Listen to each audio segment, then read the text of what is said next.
Om Namaste. Esta reflexión pretende abrir un espacio de debate sobre si es necesario incorporar a la práctica del yoga físico la componente espiritual definida en el Bhagavad Gita y sobre el papel que deben tener los profesores y los centros de yoga.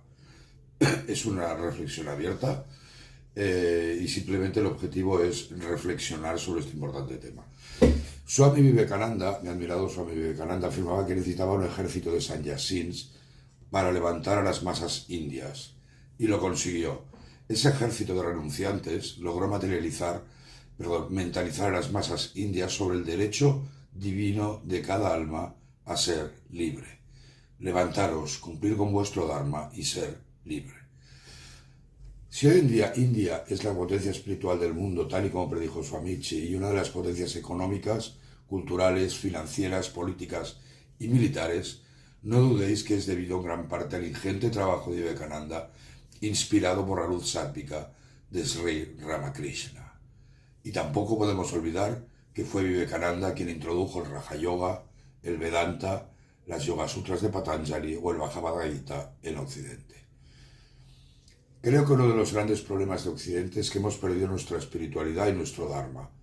Vagamos por la vida obsesionados con el mundo de los sentidos y los placeres materiales, y no somos capaces de mirar a nuestro interior. Y así no podemos alcanzar el autoconocimiento, el Atman Jnana, el conocimiento de nuestro verdadero yo.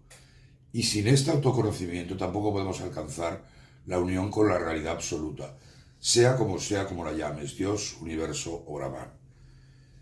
Este conocimiento de la realidad absoluta es el objetivo final de cualquier camino espiritual. Considero que el camino espiritual definido en el Bhagavad Gita es el más universal y atemporal de todas las tradiciones de sabiduría. El Gita nos marca un camino que puede ser seguido por un cristiano, un musulmán o un ateo. Las enseñanzas del Gita son compatibles en gran medida con otros caminos como el maravilloso y profundo Tao Te Ching. Que cada cual siga su propio camino y sea libre, o en palabras de Sri Ramakrishna, tantos caminos, tantas religiones. En esta parte de mi vida me he comprometido absolutamente en dar a conocer las enseñanzas del Gita en Hispanoamérica, y estoy convencido que un ejército de profesores de yoga, al igual que los sannyasins de Vivekananda, es imprescindible para difundir e incorporar el yoga espiritual en el yoga físico que practicamos en Occidente. Así, juntos podremos colaborar para destruir la ignorancia de las masas occidentales con la espada del conocimiento.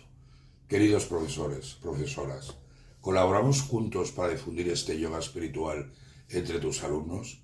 Muchas gracias. Om Namaste.